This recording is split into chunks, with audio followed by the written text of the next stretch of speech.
Kag sa numero 1 sa mga balita, subong adlaw.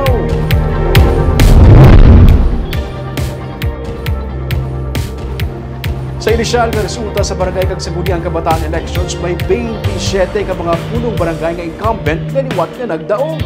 Samtang natala naman sa Nobyembre 6 ang draw lots para sa mga nagpatas nga mga kandidato. Ginsugura na si Commission on Elections ang canvassing sa mga nabaton ng mga election returns alin sa mga polling area sa Bacolod City Government Center. Pero humalin kagabi, may mga natigayon na nga proklamasyon sa pila ka mga kabaranggayan. Sa initial kag partial results sa barangay kag Sangguniang Kabataan elections, may 27 ka mga incumbent punong barangays sa 61 ka mga barangay ang nagapabilin nga madinalag-on sa piniliay.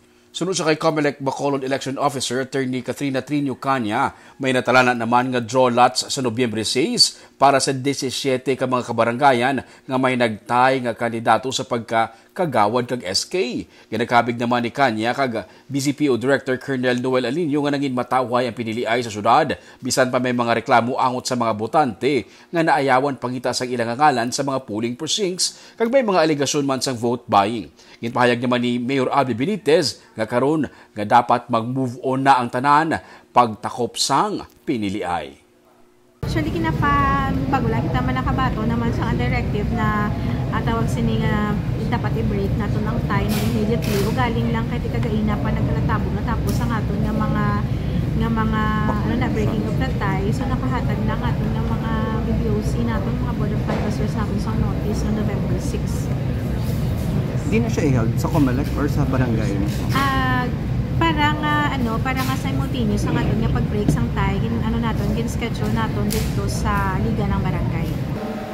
Well, that's life. So may gadaog, may kapilde, and that's how our electoral system is. So we move forward, we move on sa yesterday's event. I'm not comparing pero balitaan nyo. Hindi katulad dito na talaga tahimik.